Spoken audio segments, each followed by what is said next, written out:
สวัสดีครับแม่ฝนโคราชครับสวัสดีจ้าสวัสดีจ้าครับวันนี้มาตามในทางของคุณแม่อีกครั้งนะครับ เป็นเลขขันน้ำมนต์นะแม่เนาะเลขของเก่าไปเฮ็ดบ่จ้าเป็นเลขขันน้ำมนต์เอาพระทิพย์คเนศรุ่นประธานพรน่ะจะไปทำให้อาจารย์ก็ทำให้จ้ะพระทิพย์คเนศหรือของเก่าแม่ประธานพรเนี่ยหรือเป็นใดของหลวงพ่อใดหรือเป็นของเก่าครับเป็นของเก่าแบบพระทิพย์คเนศอะไรน่ะนะจ้ะรุ่นประธานพรน่ะนะอยู่ในขันน้ำมนต์นั่นแหละจ้ะหินอยู่ที่ทำอยู่น่ะครับอาจารย์เป็นทำลองดูครั้งแรก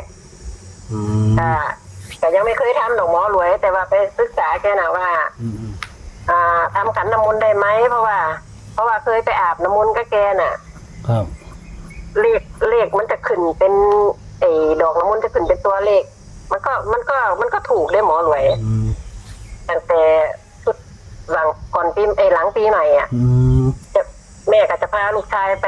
อาบน้ำมนต์ต่อลูกงานตัวโชคชอบของการเขานั่นแหละอันนี้เขาถามลูกชายแม่ว่าเขาถามลูกชายแม่ว่าก็เสียงลาบไหมวะลูกชายแม่เขาก็ว่าชอบอยู่ครับแต่ว่านิดหน่อยเว้ยโอ้นี่ทางงานจะได้ทำให้เนาะพอทำออกมาหมอรวยที่หวยออกกัน06 กับ 16ข้างล่างกับข้างบนหมอรวยครับนั่นแหละก็เลยว่าโอ้เจ๊ก็ไม่รู้กันแน่นอนว่ะแม่ก็เลยตัดสินใจปรึกษาแกว่าอยู่บ้านนี้ของเก่าอยู่ประมาณ2-3 ชิ้นจะทำได้ไหมอาจารย์อะไรเนี่ยแกก็เลยว่าเอามาให้ดูถ้าเอามาให้ดูเดี๋ยวถ้าทำได้ก็จะทำให้เลยครับว่าพอไปวันที่แม่บอกว่ารวยล่ะแกก็เลยว่าถ้าเงินพร้อมหวยออกวันเสาร์พอดีเนาะทำเลยแกก็ว่าแกก็เลยทำให้แต่ว่าดอกละมุนชุดนี้มันจะไม่ค่อยชัดเจนเหมือนที่ว่าไปทำให้ลูกชายไงหมอรวยแกก็เลยแปลมาให้เป็นตัวที่แม่ส่งให้หมอรวยนั่นแหละครับนั่นแหละคือลายมือของแก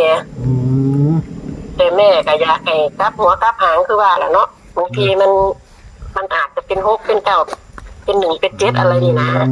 ตัวกลับหัวกลับหางมันน่ะหมอรวยเป็นกันเนาะลองเสี่ยงดูเอาหมอรวยถ้าลองเสี่ยงดูเราก็ไม่รู้หรอกว่ามันจะเป็นยังไงเพราะว่าเราเพิ่งทำครั้งแรกสมมติว่าถ้างวดนี้พระทิพย์คเนศที่เราไปทำมันไม่เข้าแม่ก็จะเอาอีกอย่างหนึ่งคือเป็นของเก่าแบบว่าเป็นพระแก้วมรกตแต่สมัยโบราณน่ะเอาไปให้แกทำดูอีกเพราะว่าวันนั้นให้แกเอาไปให้แกดู2 อย่างที่นี่แกนั่งสมาธิเราแกก็บอกแม่ว่าครับพ่อว่าระวังพระทิพย์คเนศครับพระแก้วมรกตนี่พระแก้วมรกตนี่จะแรงกว่าเพราะว่าคือขึ้นในใจท่านนะขึ้นในใจแกน่ะหมอรวยขึ้นตึ๊บอย่างเงี้ยครับแต่ว่าพระทิพย์คเนศนี่ก็ขึ้นคือกันแต่ไม่แรงเท่ากับพระแก้วมรกตนะแกก็เลยบอกว่าเดี๋ยวลองทำพระทิพย์คเนศก่อนเพราะว่ายังไงค่อยเอาพระแก้วมาทำทีหลังแต่ว่าอย่างนี้นั่นแหละแม่ก็เลยอยากให้เป็นแนวทางให้เสี่ยงดวงดูเอาแกก็สั่งย้ำมาว่าอย่าเล่นแต่3 ตัวเด้อก็ให้ตัดหน้าตัดหลังบ้างแต่ว่านี่ก็บอกFTไปให้เอาพิจารณาเอาถ้าก็ชอบก็ให้เขาลงทุนถ้าก็ไม่ชอบก็ให้เขาผ่านไปอะไรหมอรวยครับผมกันน้ำมนต์เนาะตะบานน้ำมนต์ซื้อให้เขาเนาะแม่เนาะนี่ดิอาบน้ำมนต์น่ะแกจะถามลูกชายแม่เลยได้ว่าชอบเสียงโชคไหมอะไรประมาณเนี่ยลูกชายก็บอกชอบแต่นิดหน่อยครับเนี่ยแกก็บอกว่าเดี๋ยวพ่อจะทำให้อะไรเงี้ยก็ขึ้นมาชัดเลยน่ะทั้งล่างทั้งบนแต่แม่ไม่เอาแม่น่ะดวงไม่มีลืมเนี่ยว่าแม่ลบทิ้งในโทรศัพท์แม่ไม่งั้นแม่จะส่งไปให้ดูหรอแม่จีได้เชื่อว่าแม่นความที่แม่พูดนะมันจะชัดแต่ว่าอันนี้มันไม่ค่อยชัดปันไหนไงแกก็เลยแปลมาให้นะอันน้ำมนต์อันเนี่ย106นะแม่เนาะตัดให้601นะเลขพระอาจารย์ส่งให้เป็น106 601ตัดให้106016 กันเนี่ยคือเก่าสุดครับ19นะครับ ครับผม ครับประมาณนี้เด้อนะสำหรับฝนโคราชเนาะ ใช่ ครับผม แล้วไอ้หนึ่งน่ะก็กลัวเป็นเจ็ดมันเด้อหมอรวยอัน700ติดอะไรประมาณเนี่ย พอเป็นได้เนาะแม่เนาะใช่มันเป็นไปได้ไง สมมติว่าได้แปลงให้เรามันหลายโพด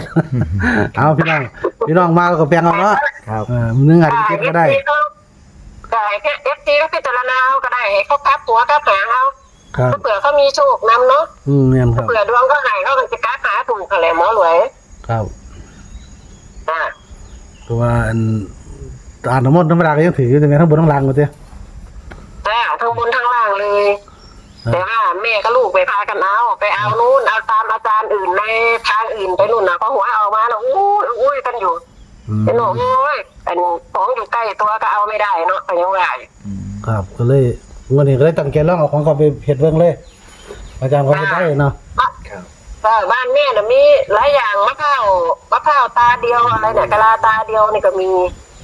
แต่ว่าไม่รู้แกจะทำให้ได้ไหมแม่กับบูชาของแม่ไว้นี่แหละกะลาตาเดียวมีจ้ะ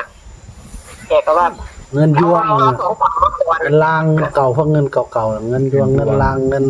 พดด้วงอะไรพวกนี้ อ่า ครับ แม่มีนี่แหละที่อย่างที่เห็นเนี่ยและอย่างที่สองวัดต่อไปก็ว่าจะเอาพระแก้วมรกตนั่นแหละจ้ะไอ้ให้แกทำอีกนะแกบอกว่าของเก่ามากพระแก้วมรกตนี่ตั้งแต่รุ่นสมัยเพื่อนจุวิคนอะไรของแกไม่รู้แกว่าของแก ครับ นี่แหละจ้ะ ลองดูเนาะให้มีโชคกันนะ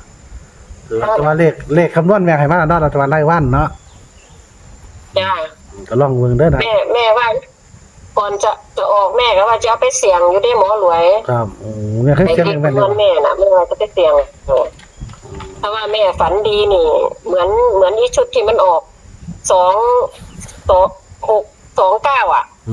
แม่ก็ได้ แม่น่ะได้มาแม่น่ะได้มา29แต่ท่านี่แม่น่ะเอาไปเสี่ยงแม่ก็อธิษฐานแหละบอกว่าถ้าเลขมันจะเข้าก็ให้ลูกฝันดีเด้อว่ะแม่ก็ฝันว่าได้จับปลา2 ไม้ 2 มือจับปลาช่อนนะแม่ก็ว่าโอ้มันเข่าแล้วเลขมันเข่าแล้วว่ะแม่ก็เลยไปซื้อได้100มันก็ออก629งวดนั้น ครับ นั่นล่ะ ลองเสียง แล้วมันจะลองไปเสี่ยงดู ครับแม่แต่ว่าแม่คนที่เสียงเลขได้ เสี่ยง เนาะ ดูฝันดีจ้ะฝันดีก็จะโทรบอกหมอรวยแหละ ครับผมครับ ถ้าฝันในฝันก็จะบอกว่าให้เบาๆก็ได้อะไรประมาณนี้นะครับ ผมลองเด้อนะครับสำหรับเลขของเก่าอันน้ำมดเนาะครับหลวงพ่อไทยเนาะน้ำมันเลยช่วยตัวเลขลงเด้อนะครับ106601เนาะถ้าไทย106010ตัวกันคือ90กับ16นะครับประมาณนี้แหละสำหรับในทางของ จ้า อาจารย์ แม่ฝน ครับ โคราชเนาะ ครับ เรียนครูบาอาจารย์เป็นคณะมนต์ให้ท่านให้โชคดีมีความสุขสุขคนขอบคุณหลายๆครับคุณแม่ฝนครับสวัสดีครับ สวัสดีครับ สวัสดีจ้า